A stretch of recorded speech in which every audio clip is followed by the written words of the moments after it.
With Season 5, my true love Bone Spear is actually getting some much needed buffs, and that's why I sat down and obviously updated the whole Maxroll guide that you can find in the description down below, as well as the planner. If you click on this embed, you're instantly gonna get teleported into the planner that is hidden behind in the backend.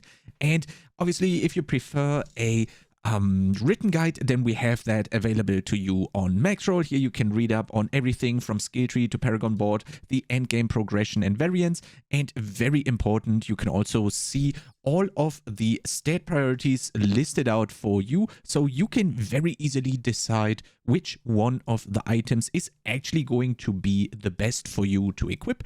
And we also have a frequently asked question sections where you can read up on a lot of things, but let's go actually and start talking about Bone Spear in general. So how does the build actually work? Everything on Bone Spear Necromancer revolves around ossified essence. For this, you want to have as much essence as possible while you are casting your Bone Spears. Obviously, the problem is your Bone Spears cost essence, therefore you are kind of working against ossified essence all of the time. So you kind of need to offset the essence costs somehow, which is currently being done with the essence per second on your gear, therefore offsetting your Bone Spear essence cost. On top of that, the Torment aspect on the ring is going to help you out by increasing your essence regeneration by 170% for 4 seconds every time you are going to crit with your bone skills, and that is automatically going to solve this whole issue of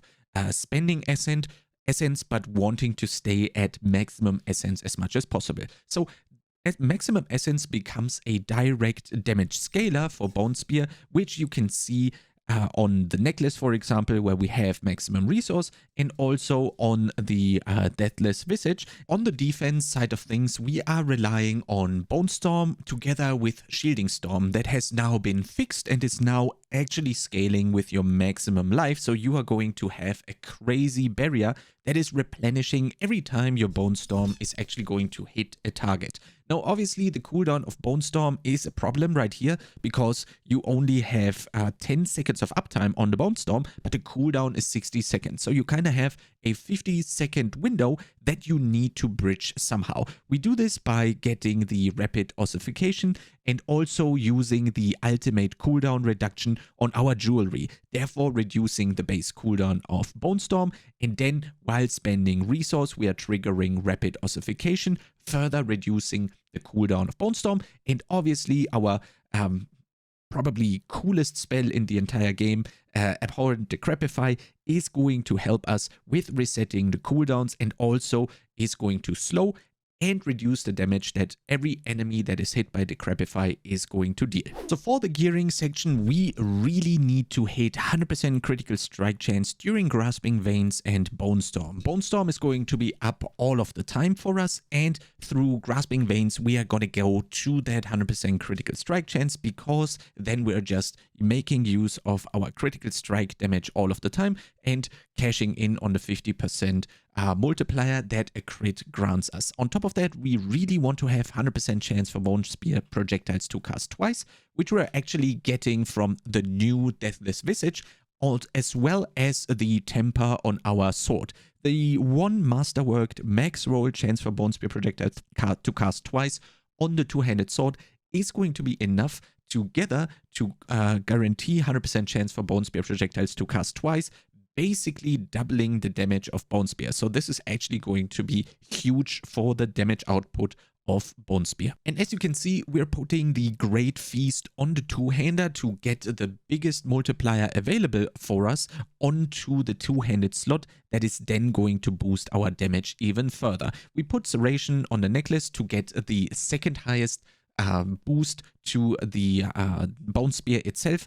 on the necklace, and then we're also playing Grasping Veins, and we also have Splintering to make everything vulnerable, and we need one lucky hit chance to make enemies vulnerable for 2 seconds on the ring, so we can guarantee making a single target enemy fight constantly vulnerable with this, and then we're stacking quite a lot of attack speed. As you can see right here, we do have 72% attack speed in the planner, which is going to be an insane powerhouse when it comes to throwing out Bone Spears. As you can see right here, we do have 33.7% critical strike chance on our character, and we only really need 33.5% critical strike chance on the character itself, because you're getting so much crit chance through various sources. For example, Bone Storm and Grasping Veins and the Sacrifice of the Skirmishes are already 56% critical strike chance. There's also other sources like Paranormal Bone Spear, for example,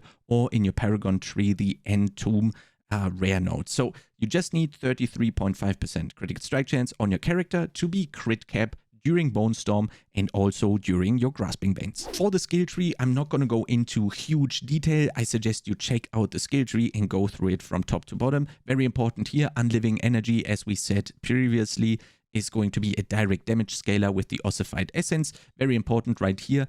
These 2 points need to be set. They're not going to be present on the build, so you're not using Decompose, you're not using Reap, but the game requires you to put 2 skill points into the basic skill category to be able to go further down the skill tree. So don't take these on your bar ever, and instead just look at the skill bar right here. Then we also have Ghastly Blood Mist to have Corpse Generation on command, and just 1 point into Corpse Explosion that is going to allow us to actually trigger and maintain our Flesh Eater buff, which is actually really important, as well as our Fueled by Death passive, which is also going to help with the Grim Harvest on the essence generation side of things. Then we always want to have Decrepify on the target. That's why we take the Amplified Damage, which is a free 12%